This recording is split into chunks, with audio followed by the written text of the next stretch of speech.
हाय, मैं डॉक्टर राम कुमार देवांगन। आज हम बीए पार्ट फर्स्ट के भौतिक भूगोल में हिमनद के कार्य एवं स्थलाकृति का अध्ययन करेंगे। हिमनद धरातल पर बहते हुए जल का ठोस रूप है। अपरदन के अन्य कारकों की भांति सरिता, पवन, भूमिगत जल, सागरीय तरंग भिन्न प्रकार के स्थलाकृतियों को जन्म देता है। हिमनद भी अन्य कारकों के समान चट्टानों का अपरदन करता है, अपरदित पदार्थों का वहन करता है तथा उसका निक्षेपण करता है। हिमनद द्वारा स्थल रूप अपरदन के अन्य कारकों के द्वारा उत्पन्न स्थलाकृतियों से भिन्न होता है। इस कारण हिमनद के विभिन्न कार्यों तथा उनसे उत्पन्न स्थलाकृतियों का अध्ययन आवश्यक होता है। हिमनद वास्तव में हिम समूह होते हैं जो हिम क्षेत्र से गुरुत्व के कारण प्रभावित होते हैं। हिमनद का निर्माण एक सामान्य प्रक्रिया के अंतर्गत उत्पन्न होता है। हिम क्षेत्र धरातल पर स्थायी तौर पर ही पाए जाते हैं। विश्व में केवल ऑस्ट्रेलिया को छोड़कर प्रत्येक महाद्वीप में हिम क्षेत्र स्थित है।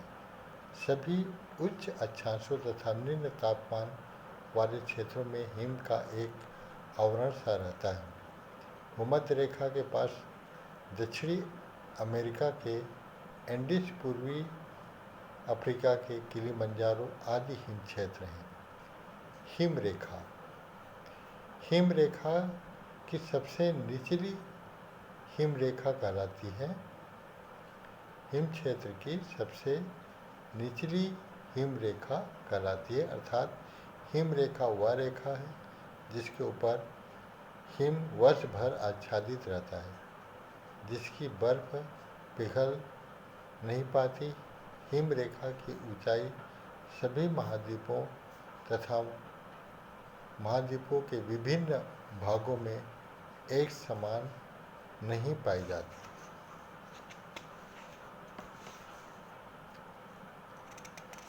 हिम जो है, जिस तरह से अंटार्कटिका क्षेत्र में पूर्ण रूप से हिम से आच्छादित है। अब हिमनद के प्रकार कि हिमनद कितने प्रकार के होते हैं।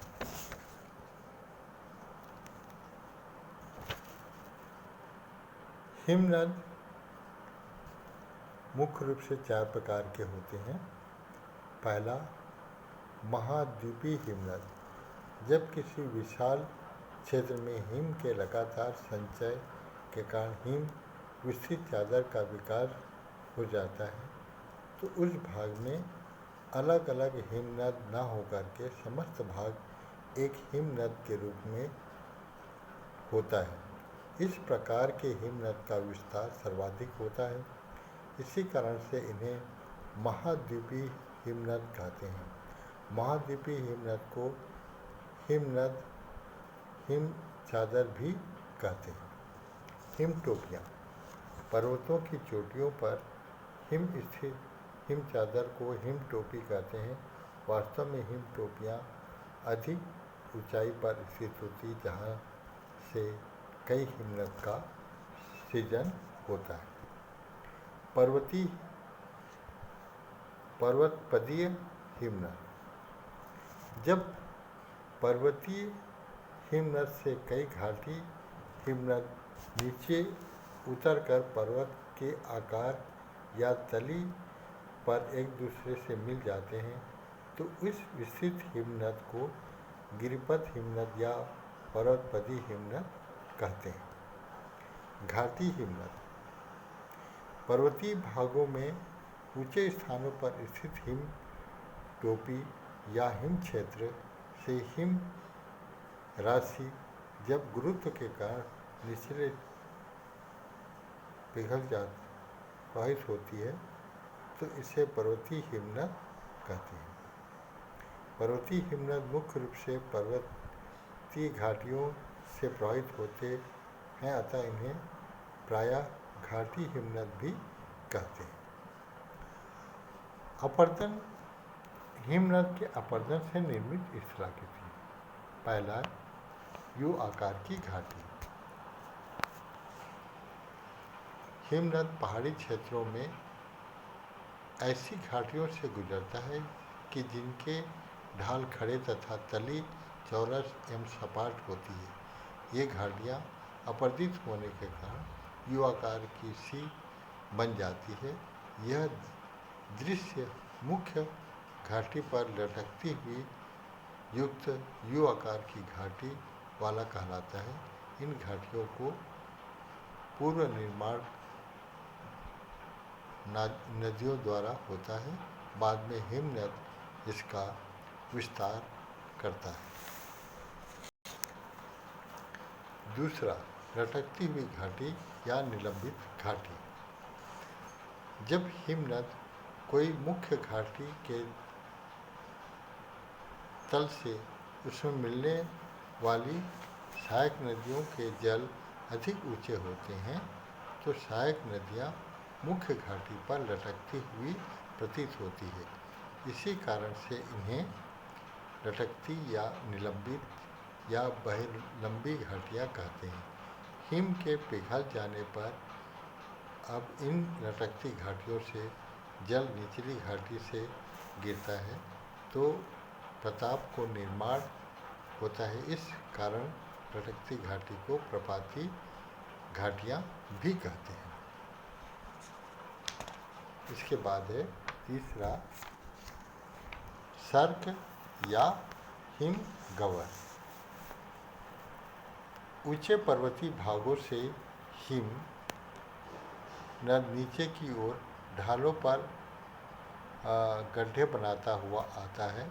हिम के अंदर से गड्ढे धीरे धीरे काफ़ी चौड़े एवं गहरे हो जाते हैं। ऐसे विशाल चौड़े या गहरे गर्तों को ही हिमगह्वर कहते हैं। यह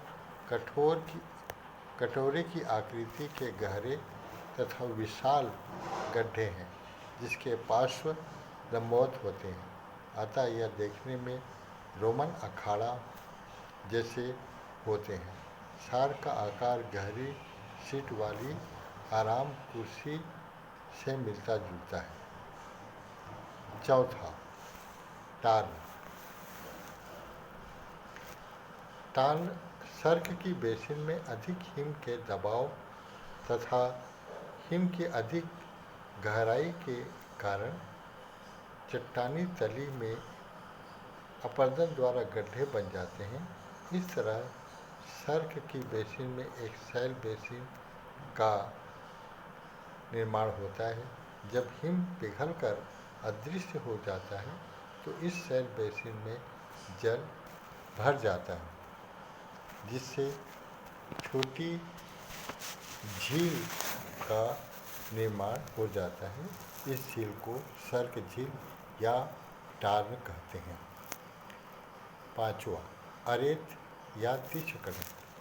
पर्वतीय भागों में जब किसी पहाड़ी के दोनों ओर अर्धवृत्ताकार गर्त एक दूसरे की ओर सरकने लगती है तो उनके मध्य का भाग अपर्दित होकर नुकीला होने लगता है। धीरे धीरे पूर्ण विस्तृत चोटी का निर्माण हो जाता है जिसके कारण ऊपरी भाग अत्यधिक नुकीला होता है। इसका आकार कंघी या आरे की दांतों के समान होता है। इस तरह के नुकीले तिछ कटक को अरेत या अरेती कहते हैं। छठवां, हार्न या गिरिसिंग। जब किसी पहाड़ी के पार्श्वों पर कई सर्क बन जाते हैं तथा जब निरंतर अपघर्षण द्वारा ये पीछे हटते जाते हैं तो उनके मिल जाने पर एक पिरामिड के आकार की चोटी का निर्माण हो जाता है। इस तरह की नुकीली चोटी को हार्न या गिरिश्री कहते हैं। 7वां, काल या हिमानी दर्रा। जब एक पहाड़ी के दोनों ओर सर्क विकसित होकर मिल जाते हैं तो एक गड्ढा बन जाता है। इस तरह के मार्ग को काल या हिमानी दर्रा कहते हैं। आल्प्स पर्वत में हिमानी द्वारा निर्मित अनेक काल मिलते हैं।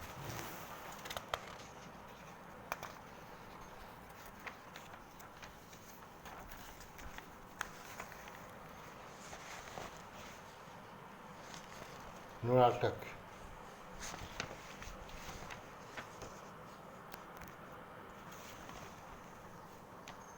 विस्तृत हिम क्षेत्र या हिम नदी के बीच ऊंचे उठे टीले जो कि चारों तरफ से हिम से घिरे होते हैं, नुनाटक कहे जाते हैं।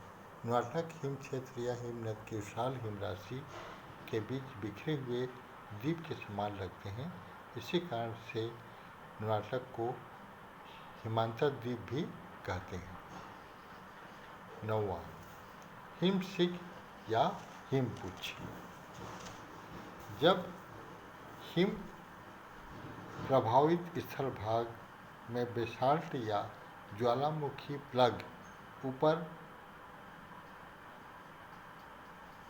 गांठ के रूप में निकला रहता है, तो जिस ओर से हिमनद आता है उस ओर प्लग का या बेसाल्ट के उठे हुए भाग पर स्थित मुलायम मिट्टी का हिमनद द्वारा अपरदन हो जाता है तथा ढाल उबड़ खाबड़ तथा गड्ढा हो जाता है। ढाल से होकर हिमनद जल बेसाल्ट के उठे भाग या प्लग को पार करके दूसरी ओर उतरने लगता है, तो प्लग के पास सड़ने दूसरी ओर की मुलायम सैल का प्लग अपरदित होकर के, क्योंकि हिमनद द्वारा यहाँ सैले को संरक्षण प्राप्त होता है, इसी दूसरी ओर का ढाल हल्का तथा मंद हो जाता है। यह हल्का ढाल दूर तक विस्तृत रहता है। यह दोनों तरफ बेसाल्ट की ग्रीवा या सिंग के पीछे संलग्न एक लंबी पूंछ के समान लगता है। इस तरह बेसाल्ट या प्लग वाले ऊंचे भाग को सिंग या उसके पीछे वाले भाग को पूंछ कहते हैं। धन्यवाद।